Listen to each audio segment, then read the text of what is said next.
বন্ধুরা, আপনারা কি কখনো ভেবেছেন পৃথিবীতে মানুষের সংখ্যা ক্রমাগত বেড়ে চলেছে, আর তার সাথে সঙ্গতি না রেখে যদি খাবার, জল, সম্পদ, খনিজ বা জমি একই গতিতে না বাড়ে তাহলে কি হবে?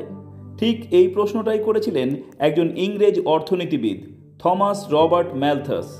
সালটা ছিল 1798 এবং সেই প্রসঙ্গেই তিনি লিখেছিলেন তার বিখ্যাত বই an essay on the principal of population, যেখানে তিনি জনসংখ্যার বৃদ্ধি সংক্রান্ত এক যুগান্তকারী তত্ত্ব তুলে ধরেন, যা আজও জনসংখ্যা অধ্যয়নের ক্ষেত্রে অত্যন্ত প্রাসঙ্গিক। ম্যালথাস বলেছিলেন, মানুষের সংখ্যা বৃদ্ধির গতি অর্থাৎ জনসংখ্যা বৃদ্ধির হার এবং খাদ্য উৎপাদন বৃদ্ধির গতি অর্থাৎ খাদ্য উৎপাদনের হার সমান হয় না। এই বৃদ্ধির হার বোঝাতে গিয়ে ম্যালথাস বলেছিলেন, জনসংখ্যা বাড়ে জ্যামিতিক হারে, অর্থাৎ 1, 2, 4, 8, 16 এভাবেই। অপরদিকে খাদ্যের উৎপাদন বাড়ে গাণিতিক হারে, অর্থাৎ 1, 2, 3, 4, 5 এভাবে।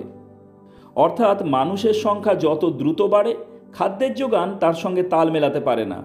ফলে কি হয়, একসময় মানুষের সংখ্যা খাদ্যের সীমা ছুঁয়ে ফেলে। তখন শুরু হয় দারিদ্র্য, দুর্ভিক্ষ, রোগ আর যুদ্ধের মতো ভয়াবহ সমস্যা।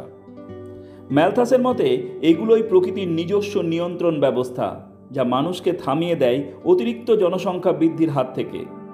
ম্যালথাস তার এই তত্ত্বে 2 ধরনের জনসংখ্যা নিয়ন্ত্রণ ব্যবস্থা বা চেকের কথা বলেছেন।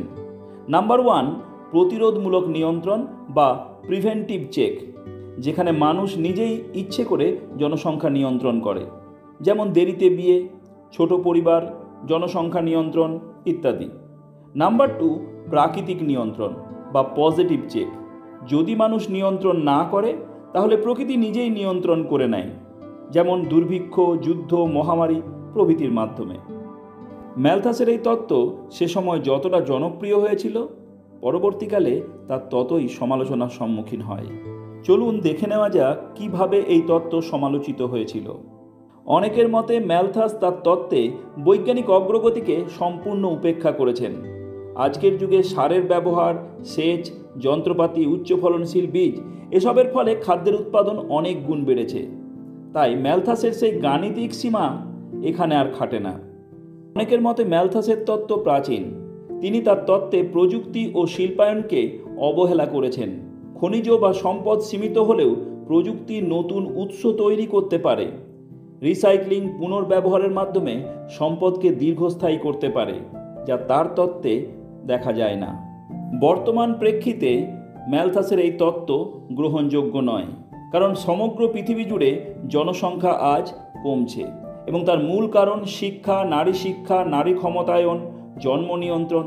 এই সমস্ত কারণেই আজ বিভিন্ন দেশে জনসংখ্যার হার নিম্নমুখী। অনেকের মতে ম্যালথাসের তত্ত্বে পুঁজিবাদী মনোভাব প্রকাশ পেয়েছে।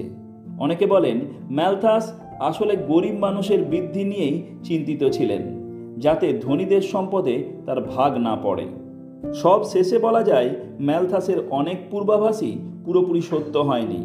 ম্যালথাস বলেছিলেন 19 শতাব্দী এবং 20 শতাব্দীতে ভয়াবহ দুর্ভিক্ষ আসবে, কিন্তু প্রযুক্তি এবং কৃষি উন্নতির কারণে পৃথিবীতে এখনও খাদ্য উৎপাদন হচ্ছে এবং তা দ্রুত গতিতে বৃদ্ধি পাচ্ছে।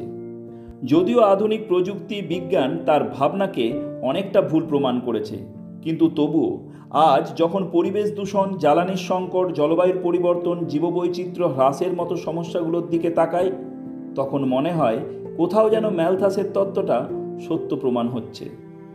তাহলে বন্ধুরা, তোমরা কি ভাবো, আজকের এই পৃথিবীতে ম্যালথাসের তত্ত্ব কতটা প্রাসঙ্গিক? অবশ্যই কমেন্টে জানিও।